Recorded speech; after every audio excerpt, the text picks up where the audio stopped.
You're listening to the Jaybird Watching Podcast, the official podcast of jaysjournal.com and Fansided.com.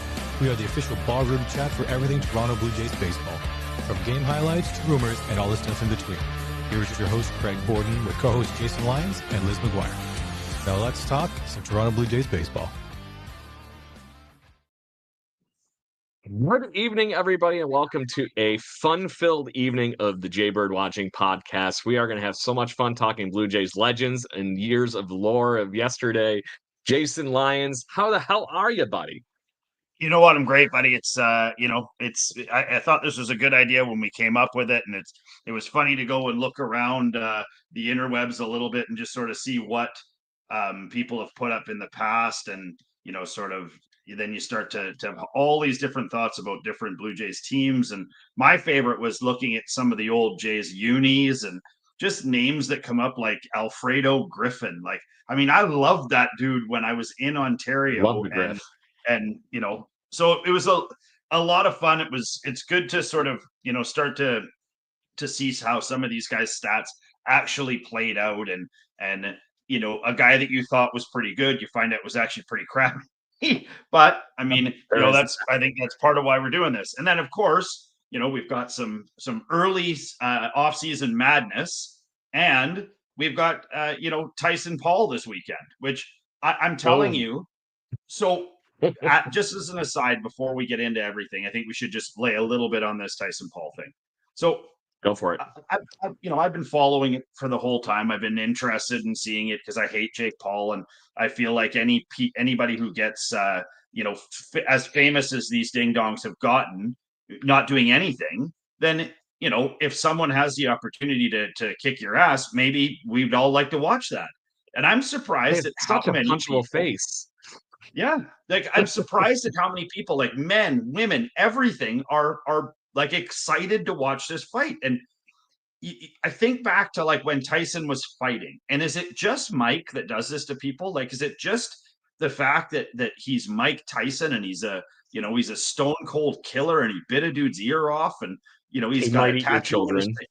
Yeah, is it just him, or is it the fact that a 60-year-old dude might beat this guy to death? Like, we might see the first killing on not public, but on television.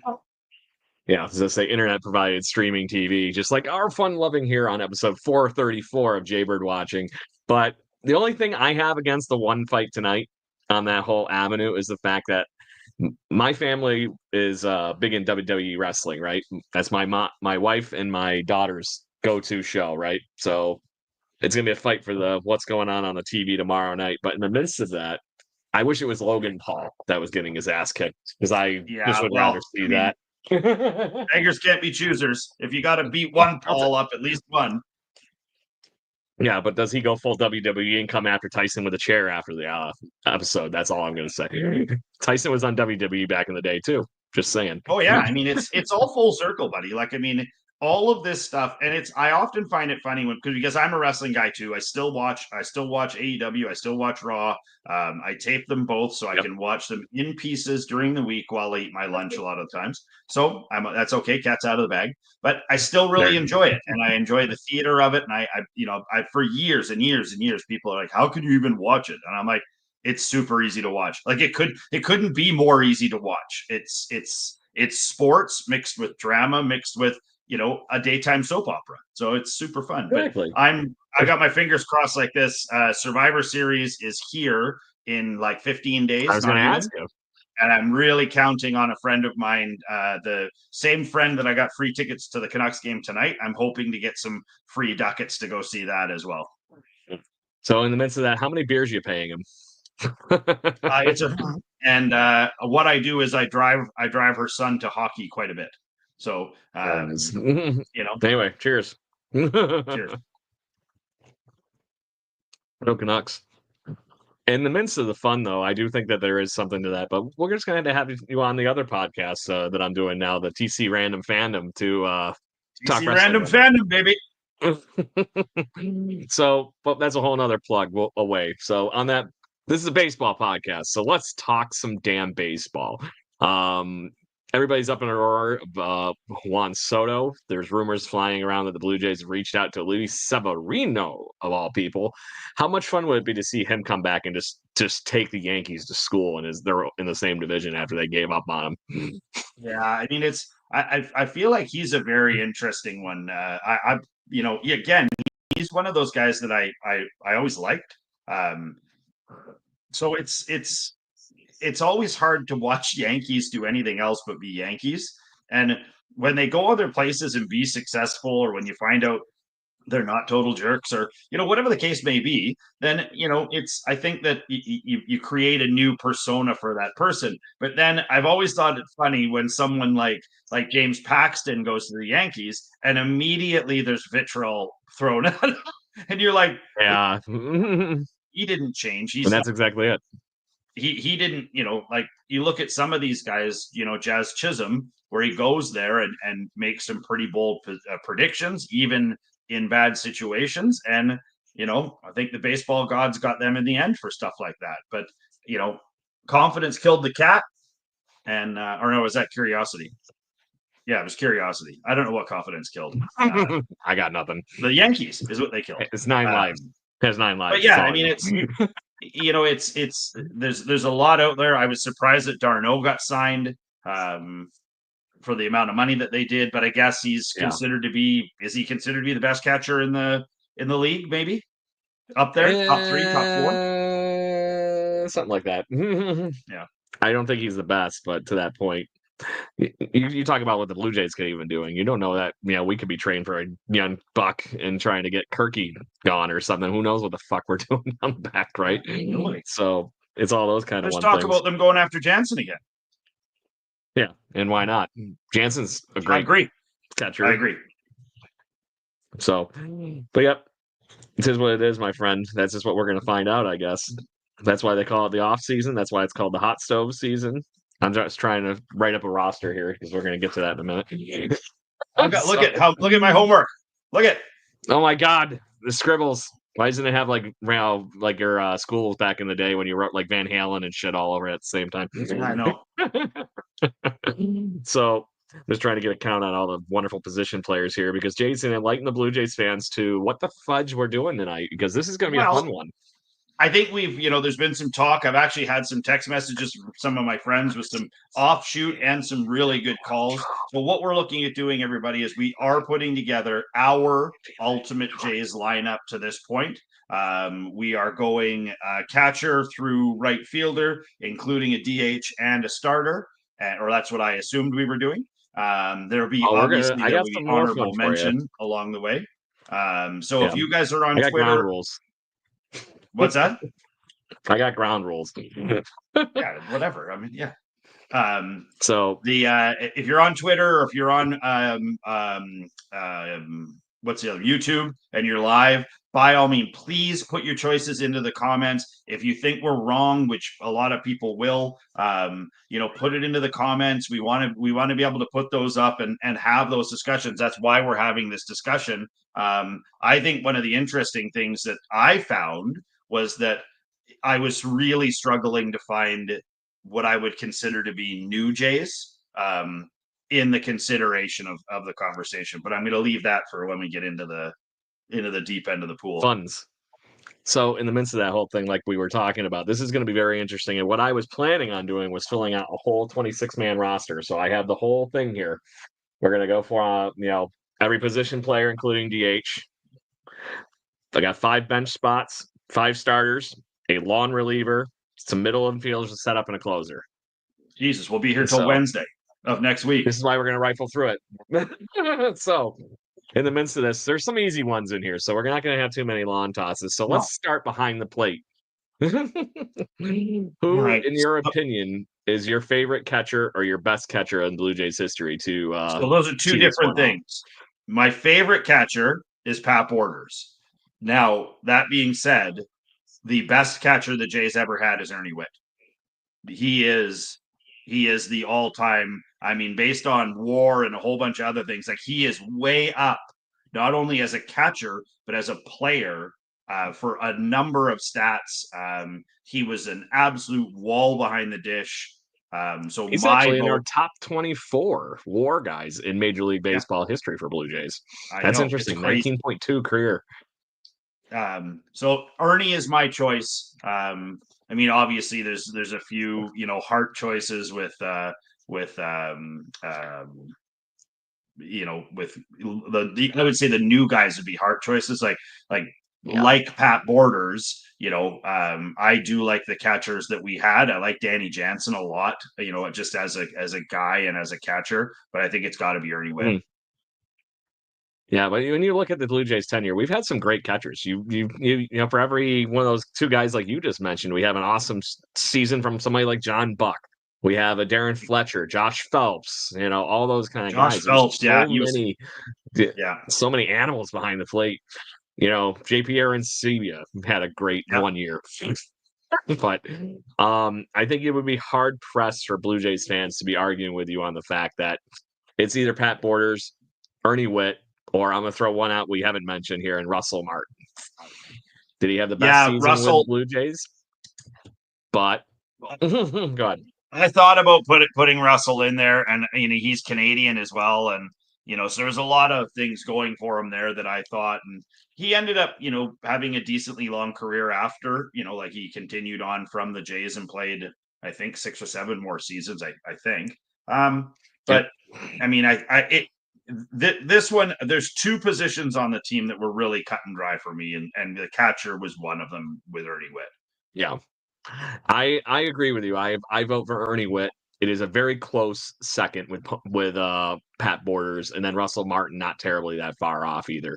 And 100%. the only reason I didn't really lump Martin into the prior part of that whole conversation is he had a good career with the Blue Jays, but his best years were before he came to Toronto. So we kind of got the the cleanup part of his career. Twilight. And there's no ding against what we got from Russell Martin and the incredible battery mate that he was for the Blue Jays in those 2 years, especially in 2015 and 2016. But it was very similar to what Blue Jays fans are currently seeing with George Springer, right? Great defense, helps the team do wonderful things, but he was not the offensive force he used to be.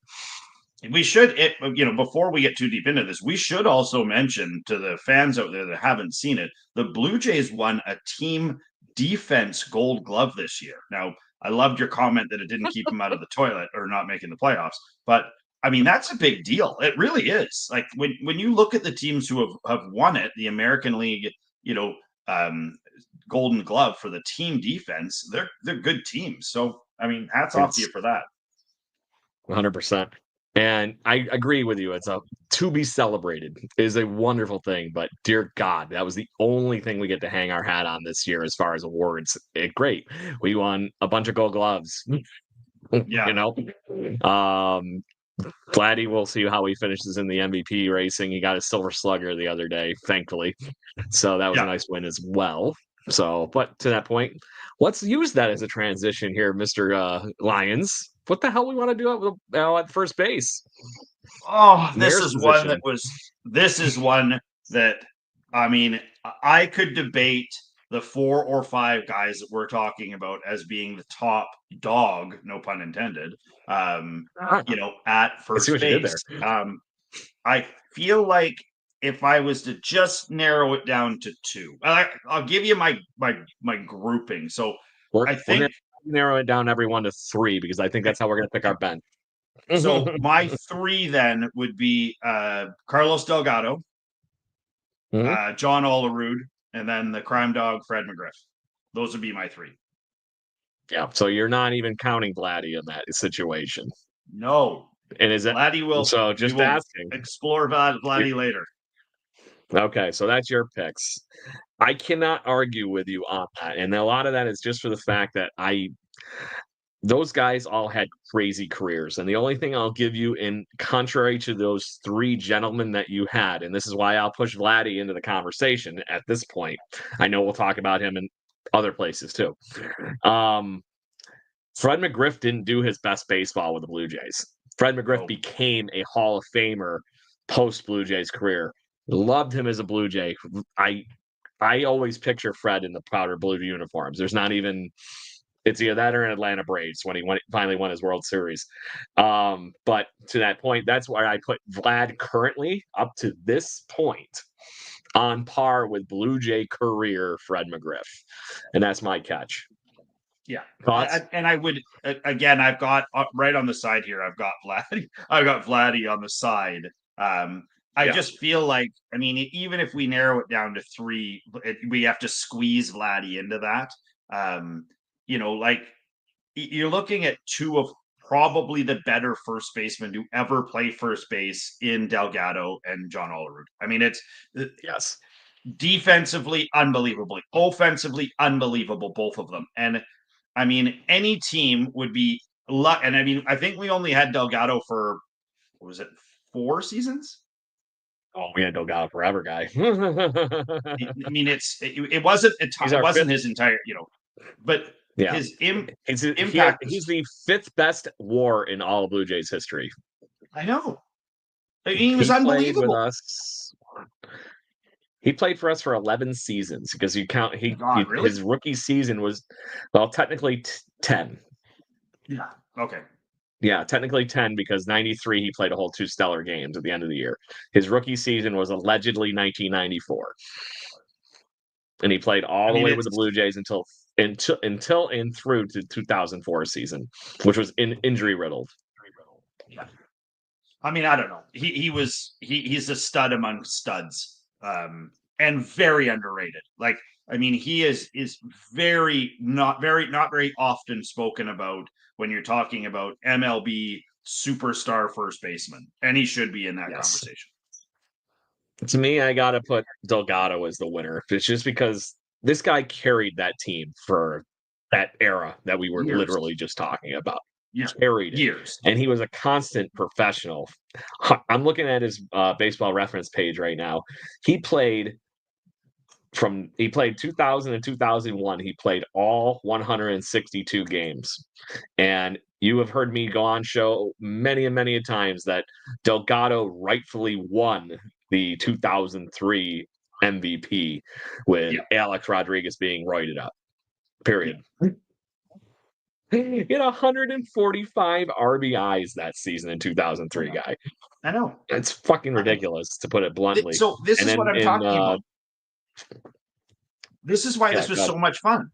Like, I knew Carlos Delgado was a good baseball player. And then you'll start to look into the numbers and the impact. And you're like, holy crap, man. Like you weren't a superstar. You were starting to be into a next echelon where you were at Mike Trout status, like where you were so much played in another town in that era. He would have been the guy.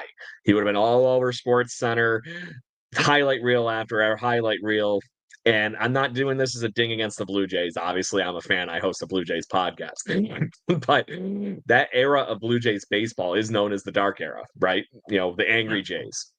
And he is the face of the Angry Jays, 100%.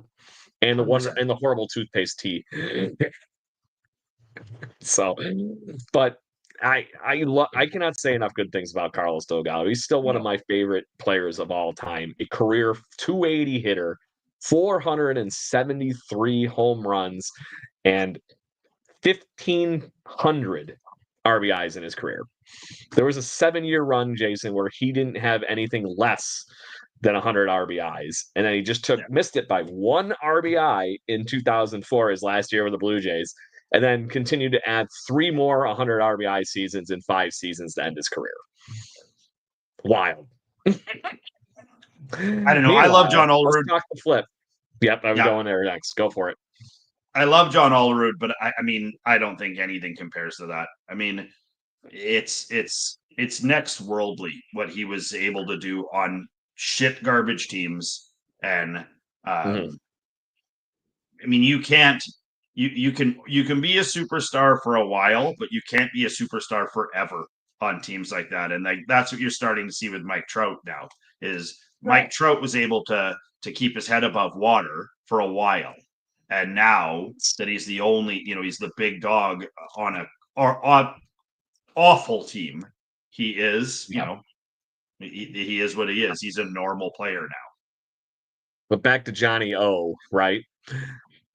Everybody knows about the 93 season. Toronto Blue Jays had the best 3 batting average hitters in Major League Baseball that season in Olerud, Molitor, Alomar. 3 best hitters. I still have that bobblehead in my back room, but it's the one where they, holding the bats toward the camera. That wasn't Olerud's only above 350 batting average season. He did it 5 years later with the New York Mets, where he batted 354 with a very eerily similar stat line. Just saying. His swing is bonkers. If you could when you're looking at parts of like you look at Tom Brady's delivery of the football, you look at Tiger Woods' swing, you look at the way that Ronaldo kicks a soccer ball, and there's the way that John Olerud swung. And I mean, it's poetry. It was electric. It was smooth. It was like it was like somebody gave Ken Griffey, a gummy, and he just slowed it down, and he was just like, I'm just gonna smooth this through again. It doesn't even look like he was swinging, and that's the thing I always love about Delgado. I never seen anybody get to a bat ball quicker than Carlos Delgado. But to that point, I got to mention one thing here from Jerry Pridham on our wonderful. It's a good thing the Blue Jays moved him from catcher to first base, because I still have a pile of Carlos Delgado baseball cards in here that his rookie cards are all catchers, and they're wearing the gear, not swinging a bat. So it's also amazing to me. I didn't know he was a catcher until today. I will say I am today old knowing he was a catcher. But look at the guys who were catchers who make it in other positions. If you go and look at the guys who were drafted as catchers, not just Jays, MLB players that were drafted as catchers, didn't get to play catcher or moved out of catcher within the first couple of years they're playing. I mean, it's a who's who of some of the best players of the last 10 years. And before 10 years. Hall of Famer for anyone. Yeah. Yeah. I mean, it's crazy. Yep.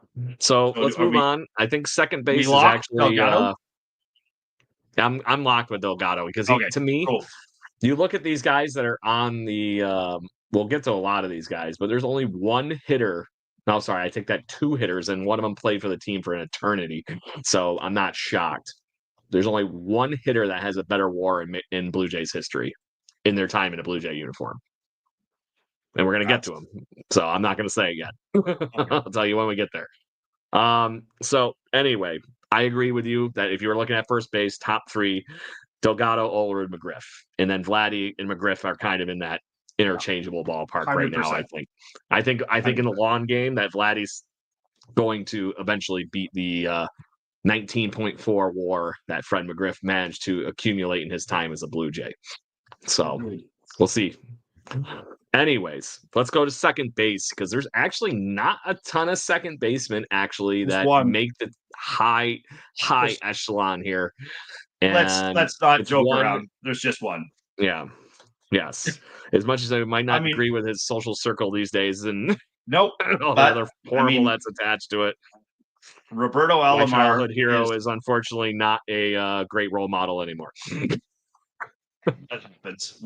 I think we've all been let down by a star, or a movie star, or somebody that we looked up to. It's I'm actually a little surprised. I think the stories about Roberto were kind of out a long time ago, and people chose not to listen, and then he kind of floated off into obscurity, so it never brought itself back up again. But I think I don't think anybody even comes close. Like, I think there's Roberto Alomar in second base, and then we can name where do you even go? A couple other ones. I go to Aaron Hill next. Yeah, Aaron Hill would be next. And my son Jet will give you that one too, because Jet's got Aaron Hill on his MLB The Show team for 2024, and it's this weird rare card that I guess he got. And he's like, Dad, he hits a home run like every third at bat. Like, it doesn't matter what the pitch is, he just crushes it out. So he's a big Aaron Hill guy. Well, people forget that Aaron Hill actually had a 40-something or a 36 home run season consistently. The guy was a beast. I loved Aaron Hill. He was one of my favorite players, especially in that same era that we were just talking about. Him and Adam Lind in that middle of that lineup formed a hell of a tandem for the Angry Bird era. too bad the two of them just couldn't keep it up. Well, Hild had a longer tenure than Adam Lind, but good way either way.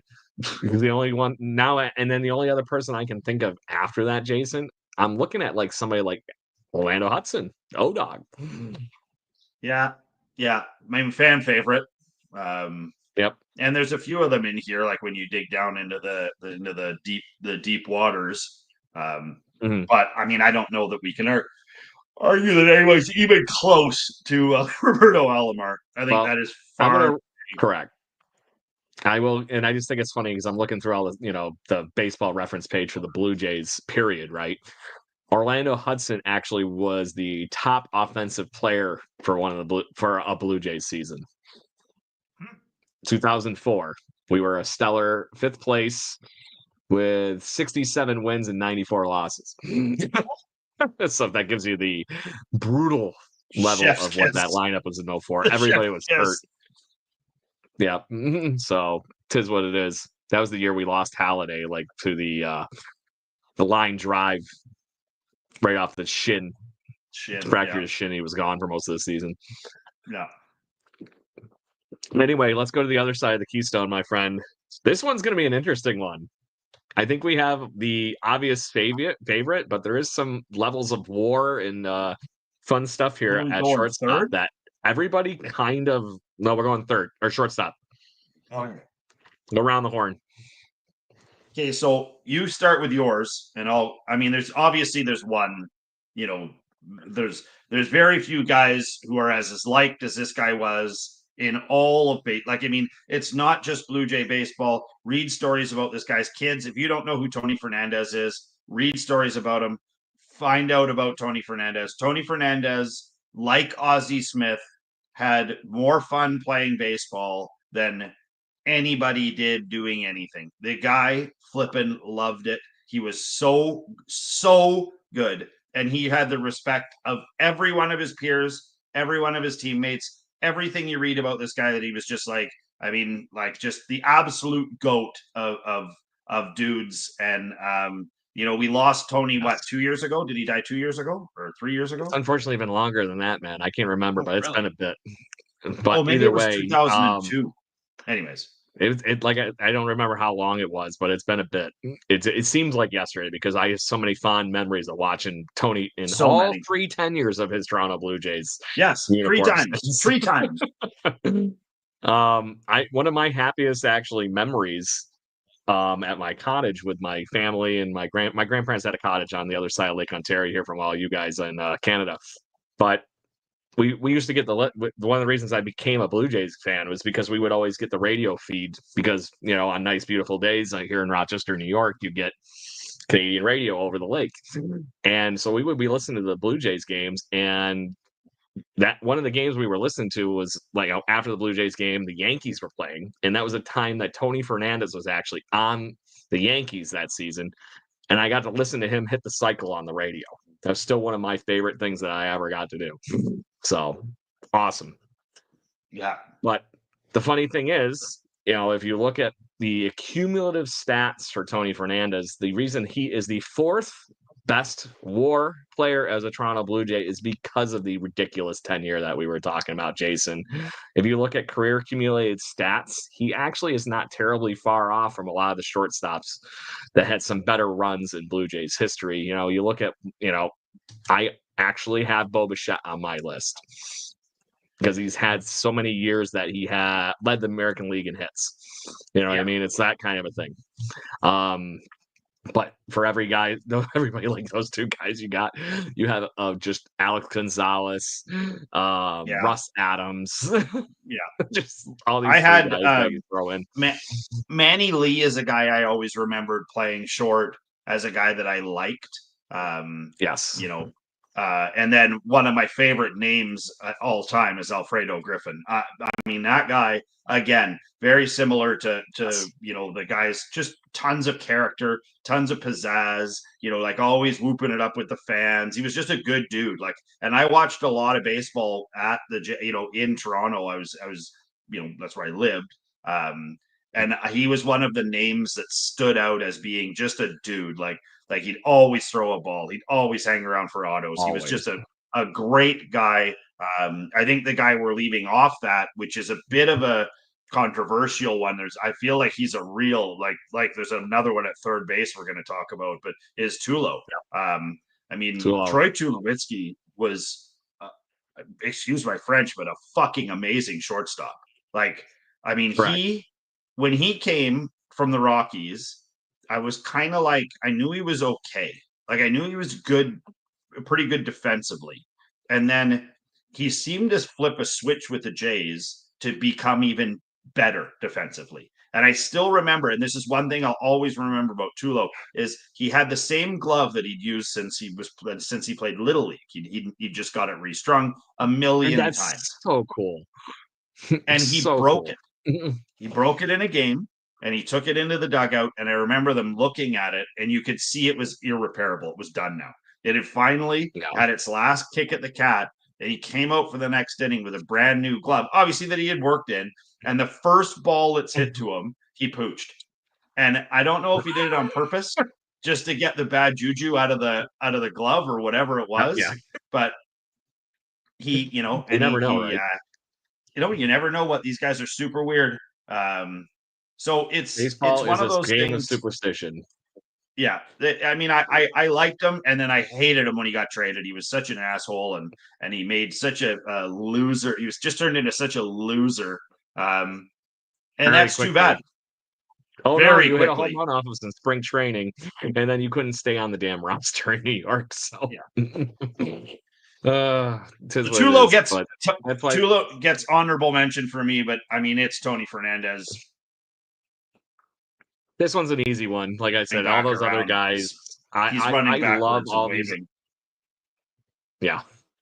Like I said, there's a lot of fun names to go at shortstop for the Blue Jays, but there is nobody better. I'm sorry to say, you can't tell me that Jose Reyes is the best Blue Jays shortstop of all time. We spent more time on the injured list than he did on the field. Go ahead. Jose Reyes was pretty good. I mean, I'm not knocking that he was pretty good, but he was a better Met than he was a better Blue Jay. Yeah, but he probably injured himself into not being a real superstar. Like, he had the potential. Really I'll bet you when he was 20 or 19, I'll bet you he was a thunderstorm, like just outrageous. He reminds me a lot of the batting title winner. I don't know. Yeah. Mm-hmm. So he won the batting title for the Mets the year the Blue Jays traded for him. Terrible beard, though. He always had a terrible beard. He hated the mustache part, and so he always looked, and then he let it grow out a little bit, and it was like, woof, man, you look like a troll doll flipped upside down.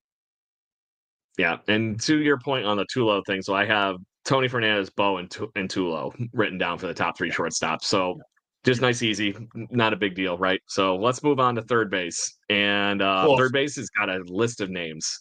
Deep hole, man, deep hole. My biggest honorable mention at third base is the guy that gave me my first baseball as a kid that I remember. I know I was given balls by some Cincinnati Reds, but my parents have told me some Expos and stuff like that. My parents have told me all of those stories. The first ball that I remember being thrown to was Garth Orge. Garth Orge threw me a ball. Not a good third baseman. Let's be honest with ourselves, people. Great dude. I don't know what you're doing, Garth. I hope you're still alive and kicking somewhere. He's all over Twitter. Remember, it's all over you made this kid. You made this kid. I was so happy I couldn't even contain myself, and it stuck with me my whole life. There you go. So honorable mention, obviously, we have to mention that Kelly Gruber is Ken Alfred's favorite third baseman of all time. And honestly, he deserves to be in this talk for the third base position. As you talk about great Blue Jays, along with the fact that guy that had a huge clutch home run in the 92 World Series also was a big reason of why we got there in the first place, and those playoff runs before that. Kelly Gruber is one of the guys that's on my list. Jason, you want to build off of that? Yeah, I would say probably what you're looking. I mean, you're looking at some really, like, Rance Mulliniks to me he's like Robin Yount, he's like George Brett, he's like Cal Ripken. He's guys where you mention his name and you think Mike Schmidt, like high quality baseball player, high quality baseball IQ, good team guy. I mean, again, he's one where you go through his stats and you're like, wow, was he really that good? And he was. I mean, he was a hell of a baseball player. And like the guys that are on my Twitter or on my text thing, anytime you can throw a guy that's named Rants onto a list, I think you try and do that. But I think I'm gonna try putting him on a list because of the giant Coke glasses that he always used to wear. Yeah, yeah. But I think the elephant in the room that challenges Gruber is Josh Donaldson. I mean, I agree with you. At the bringer of rain, it might be the major competition, correct? Because I'm sorry to say, I don't count Double E as a third baseman, even though that was the position he did play when he actually played in the field. I can't put him in that category. He's a DH to me all day, every day. So in the midst of that, I think Donaldson is 100% the other competition. I do have a couple other ones for you. Do you put Troy Gloss? Do you put Scott Rowland in this conversation?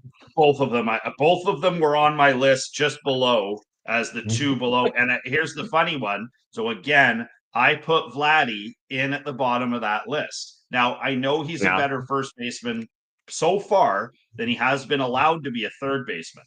But at third base, I feel like Vladdy's more entertaining than he is at one.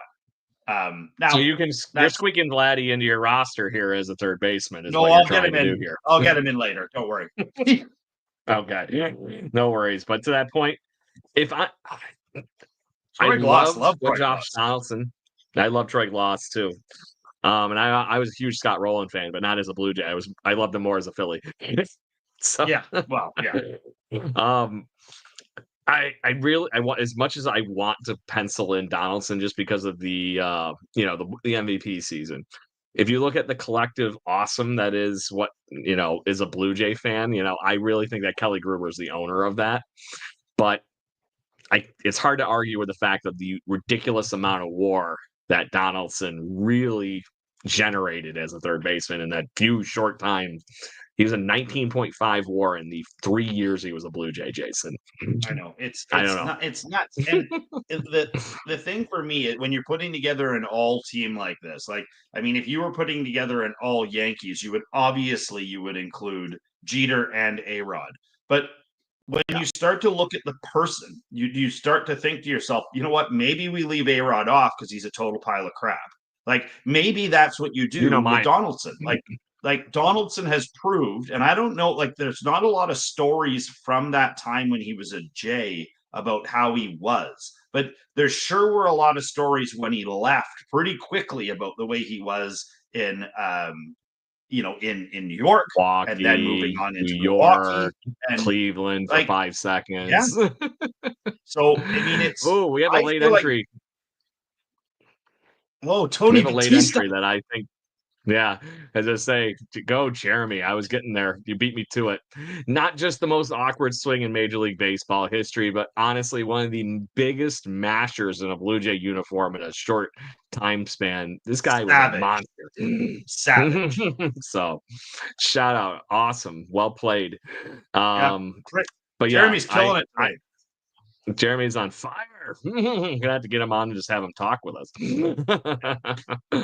There it is. So, but yeah, I'm very torn between Donaldson and Gruber, and I honestly think that if I was building this up, that they're gonna find. I'm gonna find a room for both of them on this because one of them will be riding the bench, but Gruber was a better all-around player, in my opinion, for a longer amount of time as a Blue Jay. That's why I would be penciling him in. For your vote?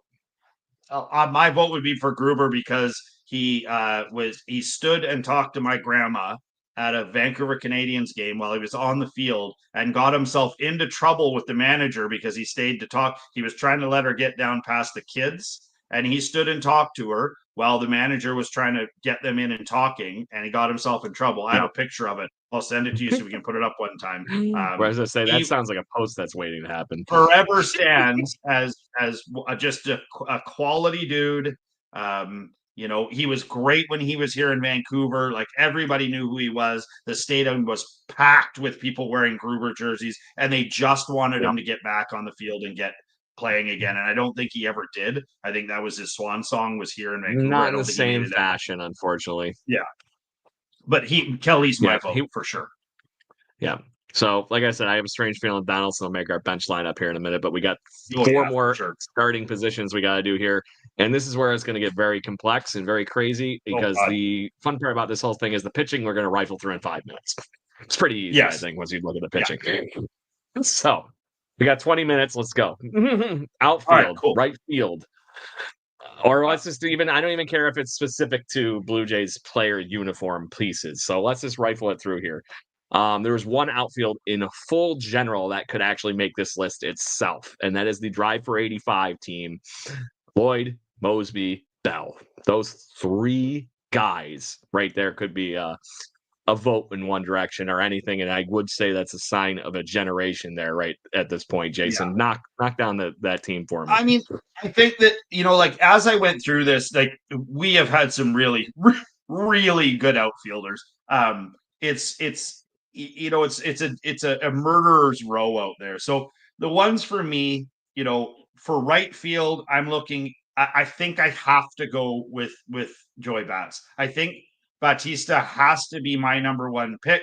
I mean, obviously, we can slot Joe Carter in somewhere else. But the other guy, he's as good as me as a left fielder, but the other guy who really, so I wear 29 when I play baseball. I was a huge Mike Schmidt guy, so I did wear 20, but 29 was a number that always stuck with me. And the reason I wore it was because I like Jesse Barfield so much. I love Jesse Barfield. That guy, Jesse Barfield, he was a maniac. He swung like a crazy person. He made so much contact. He was amazing and just a great dude. So, so Bautista, and I think, I think Bautista wins in right. And then my center fielder. Much contest on that. You make the argument that Jose Bautista is the best hitter in Blue Jay history as far as many pick a category, right?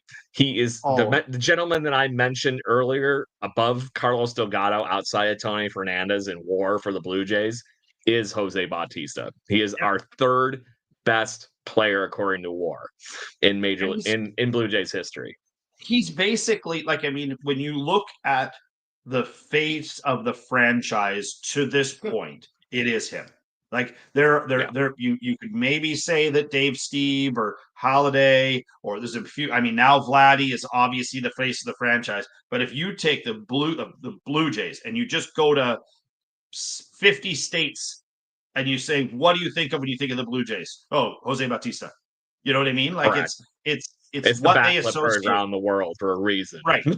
Yeah. So, and then center field is even a deeper, I could put 10 guys there. What I whittled it down to was Vernon Wells as my number 1, Devo as 2, and then Shaker Mo as 3.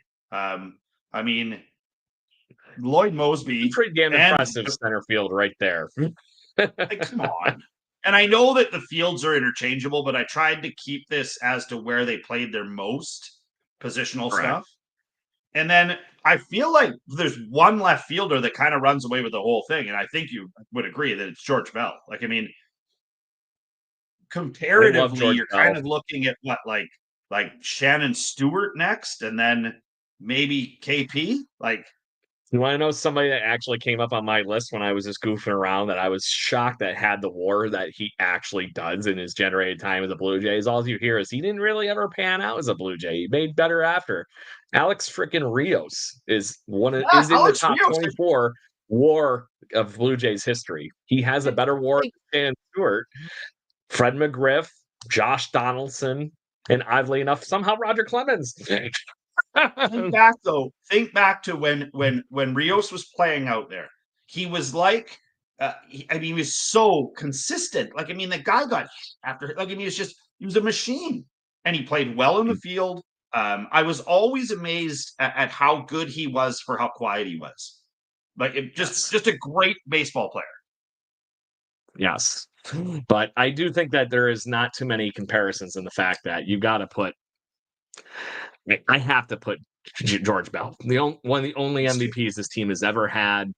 It's just how it is. I do agree with you that I think there's something for the idea of putting Wells over Devo, but I just cannot argue with Devo in center. If you're talking about I the most rounded center fielder we really probably ever had, Wells was a good defensive center fielder, but he was not the defensive center fielder of his generation like Devon White was.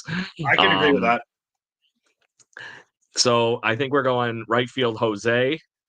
You good Yeah. with center field with Devo? Devo. And then we said George Bell, right, for left field. Yeah, I agree. So you talk about a who's who of just all-stars. We've had some amazing outfielders. And it's just slightly crazy that you have to whittle it down. Like that was just getting it down to 10 guys that we just talked about there. And there are so many more, but blessing the team right off the bat with that outfield that I mentioned, you cannot argue with that fact that this is the reason that most Blue Jays fans of a generation that got this team going to where we are today, it was because of that outfield with Mosby, Bell, and Barfield. It's that simple. The Whamco of its era, right? Yeah. So let's talk DH before we talk bench really quick, because that's where the fun part is going to be really before we dive into pitching.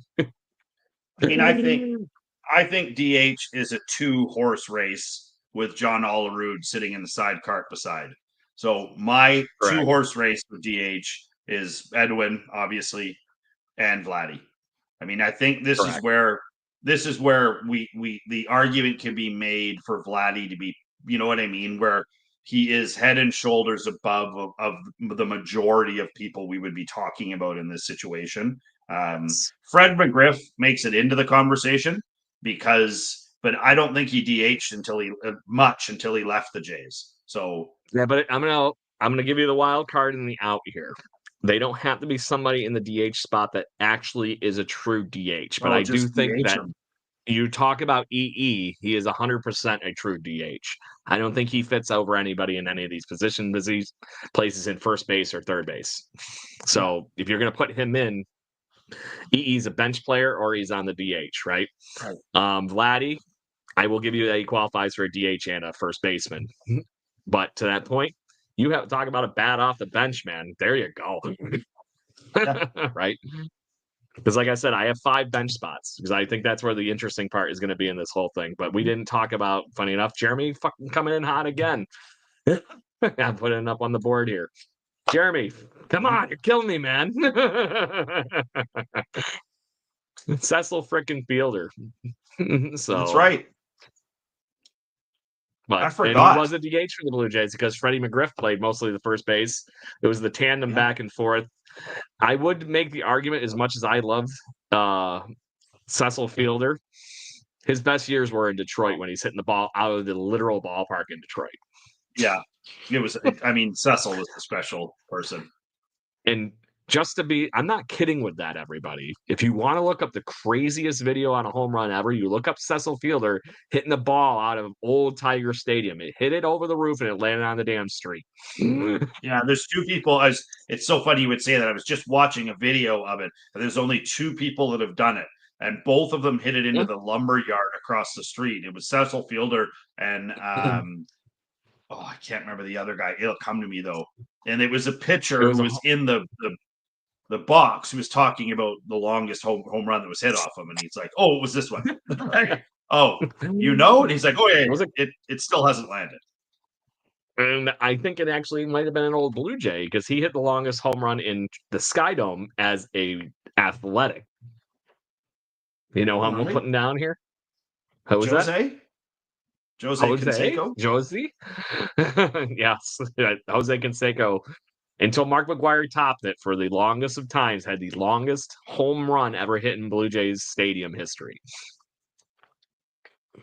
It was marked. You know what? It's actually where the Park Social is now. He'll fight you. Yeah, he will fight. But you can make the argument that even in this same ballpark as Cecil Fielder was Jose Canseco hit 40 home runs in the one season he was wearing a Blue Jay uniform. Just saying.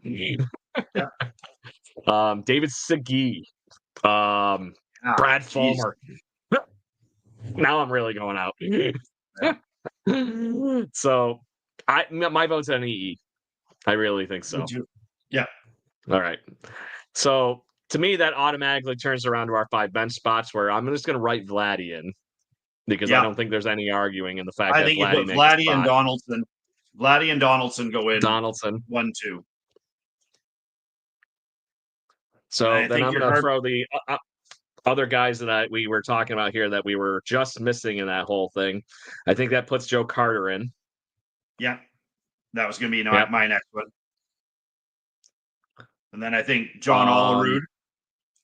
Yep, I was thinking Olerud, and then I unfortunately think this is where I would love to put Mosby and Barfield on my bench, but I think I'm putting Barfield in. What do you think?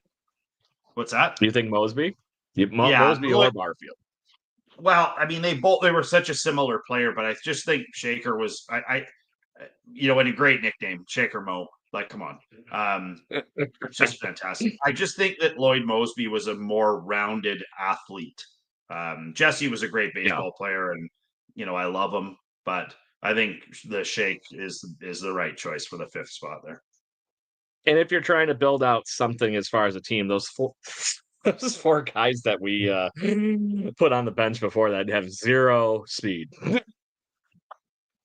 We put Vladdy, Donaldson, Carter, and Olerud, which, by the way, those all could all qualify at some point in their career for first baseman. Anywhere else, yeah. So let's get an outfielder in there. Right? I think you have to take Mosby, and honestly, because of the wonderful fun that is a 26-man roster, I wouldn't make the argument that it wouldn't be the worst thing in the world to carry an extra hitter, anyways. And I would honestly, Can we make Jesse the bat boy? I would put Vernon Wells in. Yeah, there you go. Oh, yeah, Vernon Wells too. If you were going to carry a 6-man bench, would you carry Vernon Wells? I think would be the next one that I would want to be curious about putting on there because of the versatility. So anyway, let's go to pitching because this is going to be the wrap to the show because this is going to be the easy peasy, I think. Well, so let's. Do you want to go? Do you want to start? Do you want to start with a reliever? Oh, you have middle relief in there too, don't you? I'm counting those as anybody you want to throw in there. I'm not saying you need to call exactly middle relief. I would say if you wanted to put Dwayne Ward is because you don't call him our best catcher, our best closer, a middle reliever, fine. I'm not carrying you know what I mean? Where do you want to start? Starting pitching. Let's start starting pitching. And we're going to do our normal 5 rotation, and then we're going to pick a 6th guy as our quote unquote lawn man in the bullpen. Okay, you ready? So best I got pitcher, go Dave for it. Steve. I got Dave Steve. I got Holiday. I got Pat Henkin. I got Roger Clemens. And then this is a completely personal choice. This is just because I want it to say it out loud. Is Juan Guzman? Correct, and I honestly had Guzman on my list too. So you said Steve, Holiday, Henkin, Clemens. Yeah, Roger Clemens. And then who was the other one? I'm going with Juan Guzman, baby. Guzman, got it. So I'm not going to argue with the first 2. Those are the best 2 WAR players in Blue Jays history and faces of this Mount Rushmore that would be the Blue Jays history, period. So I am 100% never going to million years. If somebody really wants to be that stupid and argue that you wouldn't have in some combination of 1 and 2 in this if you had the dream team available for Dave, Steve, and Roy Halladay, you haven't been paying attention to Blue Jays baseball long enough. One that I have to have in there. I have to have Jimmy Key in. Yeah, I went back and forth on a bunch. Mark Burley, Jimmy Key, Dwayne Ward. And then there's lots of guys who started and moved places, and you're like, oh, geez, he started, and then then there's like homer picks, like Marcus Stroman, who reached out to me today on Twitter. There's a sneaker, direct contact with the Stro. So stay tuned, kids. We may get the Stro on the show. Game on. But I think that Pat Henkin won a Cy Young. How do you not? I am including Pat Henkin. Right now, my argument point would be, do I really want – I have 2 arguments for you I'm going to present. Do I really consider Roger Clemens one of the best Blue Jays of all time? He had 2 of the best seasons in pitching history as a Blue Jay. Yeah. But do you actually see him as a Blue Jay? No, I don't. I understand. That would be my argument. Jeremy's got it in there too. it's I think I think that Roger is one of the best pitchers all time, and the fact that he was a Blue Jay for 2 incredibly strong years, does sort of. I mean, I feel like it's really. But who do you put in then? So let's say you put Jimmy Key in, take Roger out, then who's 5? So in the midst of that whole thing, I'd leave Guzman in your ballpark there for you. I had somebody else on the tip of my tongue and I lost it. 1 minute. This one was supposed to soft shoot. Oh, I was dancing on the idea of like, okay, great. If you wanted to talk about some of the best years that Blue Jays had as performers, period, our best pitching staff that collectively in Blue Jays history might have been the 2016 Toronto Blue Jays, which included the best of the best version of Jay Happ. Do you include him? Do you talk about what was the monster performance of Marco Estrada and the awesome story that was for him in 2015-16? Al fucking Leiter. Al Leiter, Jesus. I mean? I'm trying to think of some of these other ones. We've had David Wells. Jeremy's right again. Yep, David Wells. I had some other ones and I'm losing them. I didn't get this far writing things down on the pitching. Yeah, me either. I'm just trying to go through the eras here, but it's not like I'm gonna throw out Brian Talent or I got the B names. I only remember the bad shit. So David Cohn twice. Yes, I said him. So I'm just writing some of these names down so that we can pick the last 3 here, because like we were talking about, me personally, like I said, if I'm putting my team and my rotation together here based on this whole thing, it's Steve, Halladay, Henkin, and then I wrote in Key, Clemens, Guzman combination of just whatever at that point. And I really don't think there's a bad way to do this. So I'm going to go with what you mentioned all the way through 4. I'm going to put Key in the 5th spot because I think his tenure as a Blue Jay was just that much more important. Especially you talk about the reason we were even relevant in the late 80s was because of Jimmy Key and David Steve. So, and then I'm going to put Guzman in that lawn relief spot that I was talking to you about. So. All right, let's talk bullpen. Who are you putting in? The bullpen from this year. I'm just going straight. Oh, I'm sure you did. That's awesome. Sorry, I thought it was Phone It In Friday. That's the next episode where we talk about the worst Jays of all time. Or fan favorite night. Pick your closer. Who is the best Blue Jays closer in baseball history to you? Tom Henke. Tom Henke. You gotta put the Terminator in there. I don't know how you can't pick a name, right? And you have a guy that is the closer that is just named the Terminator. Even when he was not a Blue Jay anymore and he went to Texas, he was still the same guy for 3 more seasons. So, I mean, I agree with you. There's a lot for me. Like, I mean, and there's some weird ones. Like I always like Billy Koch, and I liked Mike Timlin. There was guys that Scott Downs. He always, he was a solid reliever. I met him. He's an awesome, swell guy too. Casey Janssen. He was a good reliever. These are the guys that don't get any run. Like, these are the guys that don't, Jason Frazier, with a Z. Yeah.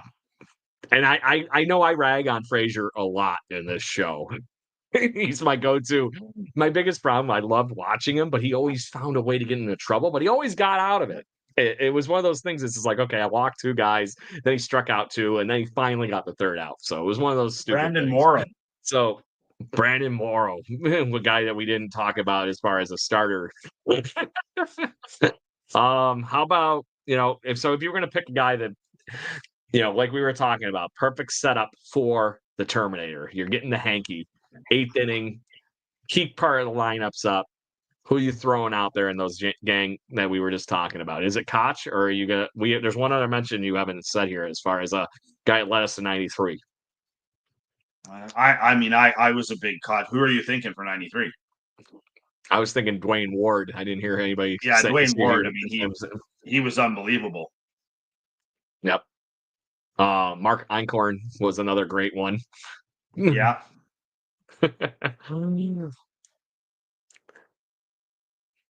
Just looking right now, one of the higher rated ones is Paul Quantrill. Quantrill in the horrible years of the Blue Jays. But no, he was solid, but he ended up becoming a great starter for a little bit there. He's 5th all-time reliever in Jays history for WAR. That's wild. I didn't know that. And who's above Casey Janssen? I love Casey Janssen. So did I. There's something weird about that delivery. He had the longest stride I've seen in a pitcher in a million years. Yeah. Yeah. So right now I have Hanky in the closer spot. I'm penciling in Ward for the setup, or Koch, but I do love the fact that Ward led us to a World Series. And then I have currently Timlin, Jansen, Billy Koch, and I need one more. So do you put Eichhorn, Downs, Fraser, or a name we haven't gotten to yet in this bullpen, which honestly, I would make the argument that Jordan Romano could be one of those guys too. That would have been Jordan Romano. And I mean, that's a heart pick. I mean, he's a hell of a pitcher.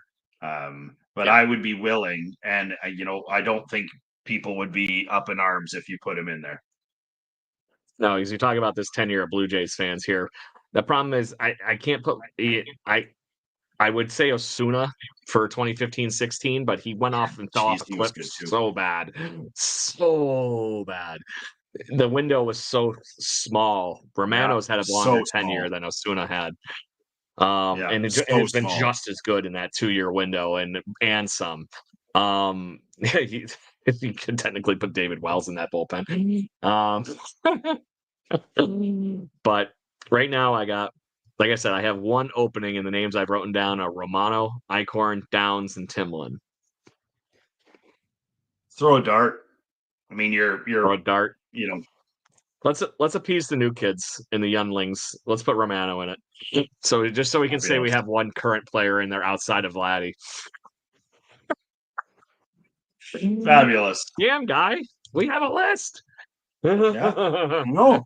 So just to recap and give all the Blue Jays fans here, we're gonna have to give it this. It's Blue Jays versus everybody now, right? So catcher, we called Ernie Witt. First base, we put Carlos. Still got it. Roberto Alomar at 2. Shortstop, the late, the great, the number one in all of our hearts, Tony frickin' Fernandez.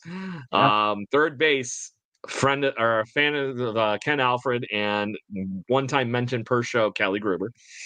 Yeah, that's for you, Kenny. Then we had, there you go. Then we had Joey Bats playing right field, Devon White in center field, left field, George Bell, and then DH, Edwin Encarnacion. Bench, the home runs of home run kings on this list almost here, Jason, in our bench. I think that just shows how the tenure of the Blue Jays is slightly wild with Vladdy, Donaldson, Carter, Olerud, and Lloyd frickin' Mosby Shaker. Starting rotation. Dave Stieb, Roy Halladay, Pat Hankin, Roger Clemens, Jimmy Key, and then Juan Guzman in our long relief spot. Our middle relief, we had Casey Janssen, Jason Frazier, Billy Koch, Jordan Romano, set up Dwayne Ward, leading into Mr. Terminator, Tom Hankey. Yeah. I don't think you can write it up much better than that, but I just think it's hilarious the exercise that I know you put into getting to this, Jason. Horribly wild to get to that point. And I know you're on the clock and I can see you checking your phone. So just give me your closing comments here. Well, I mean, I think this exercise is fun. I would encourage you to do it yourself. Like, even if you just start to go in and look at your favorite teams and stuff like that, it really starts to peel the onion back on some players. And you start to realize, I'm old and I forget stuff, and you start to realize that there's dudes that you liked, and there's all of these layers that you can get to. And I mean, it's fun. I'm as a Blue Jays fan, I'm super glad that they have World Series wins. This always makes me reflect on being a Canucks fan and not having any Stanley Cup wins. But I feel like you start to stir up some of these ghosts, and you start to entertain what these teams might look like. If you play MLB The Show or anything like that, you could make a team like this. How good would they be? And then it's so comparatively, how good would they be against the best of any other teams?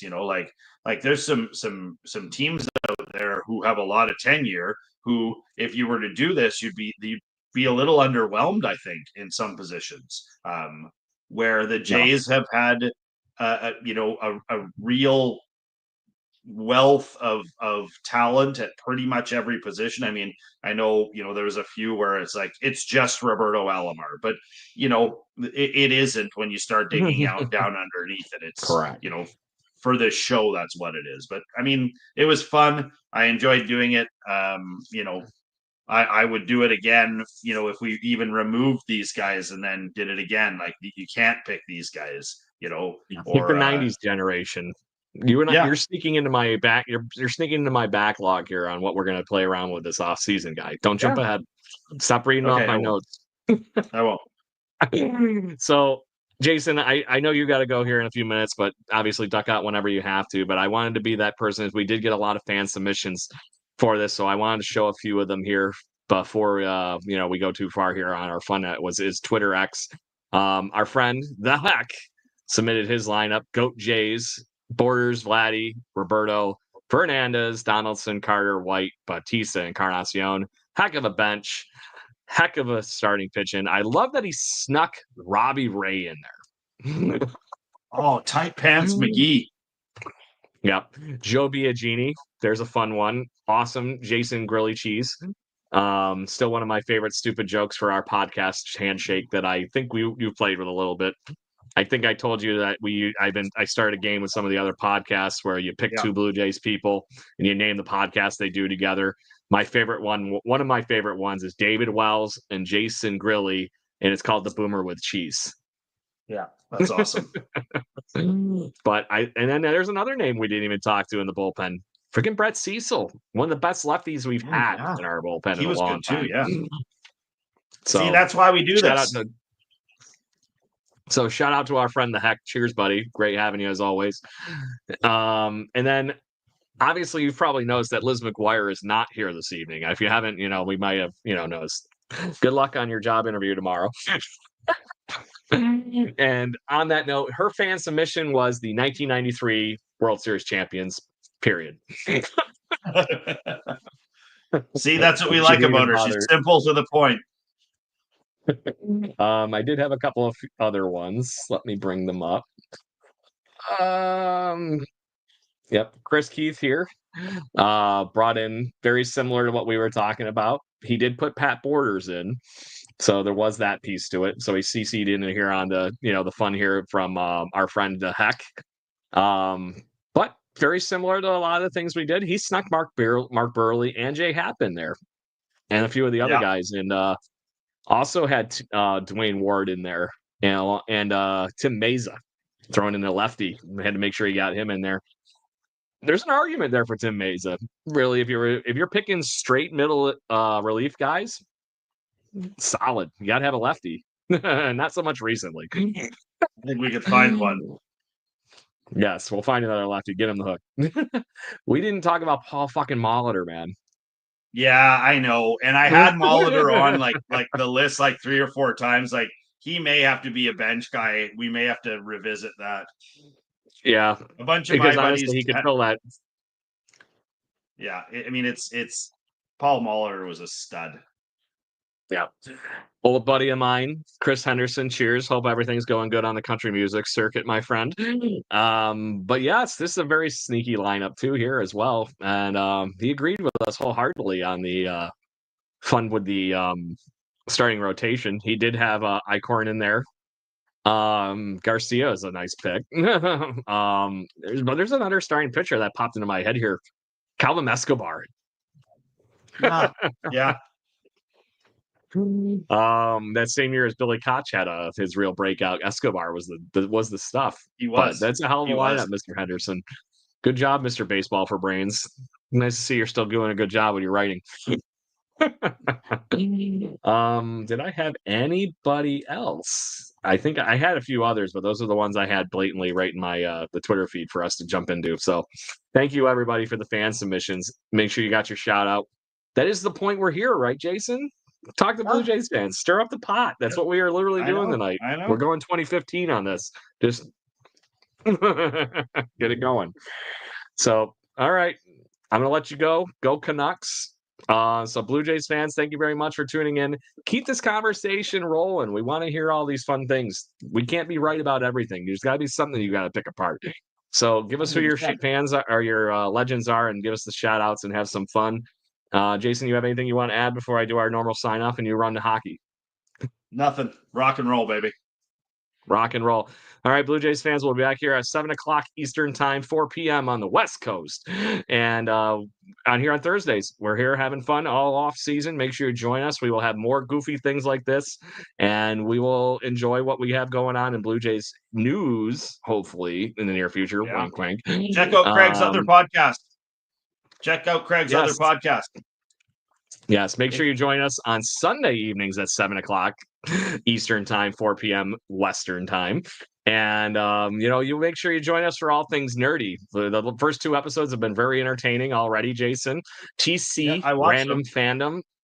Well, thank you very much for being a fan, my friend, because the first one, it was just me and my buddy Tommy getting out there and telling everybody what the hell we're going to be up to. Interviewing each other on our nerddom. Last week, we did nothing but 80s hair metal. This week, we are going to do 90s obscure cartoon TV shows. So basically what you used to wake up with on Saturday mornings, we're literally in the Toxic Avenger, Biker Mouse kind of level is what we're going to get into. How about Grape Ape? Grape Ape. I love Grape Ape. I liked all the Hanna-Barbera ones. Oh, God. What was the Dune Buggy? Was it Wacky Racers? Wacky Racers? What was the Dune Buggy? And there was Snidely Whiplash on what was that show called? Oh, now it's gonna kill me. It was Wacky Racers, man. He was on Wacky Racers. Was it called Wacky Racers? Yeah. Awesome. And then but the stupid things like that. That's what the whole point is. We're gonna, just like we are doing here on the Jaybird Watching podcast. My goal is to talk to more fans, goof around, have a good time, and include all of you. So let's talk, have a great evening, and goof around, and just make it fun. That's what this is all supposed to be about. I can't be any worse than any of the stupid people you're listening to in politics in Canada and the United States. Come on, you can't be the bad. Yeah. Night, everybody. Cheers, everybody. Go Blue Jays, and hopefully we get some Juan Soto news in the near future. Cheers. Yeah. Thank you for listening to the Jaybird Watching Podcast. Please follow us on Facebook, Instagram, Twitter, Twitch at BirdwatchingGC, and our YouTube channel. If you want to support the show and get extra content, please consider joining to our Patreon at patreon.com/birdwatchinggc. Go Jays, go. Woo!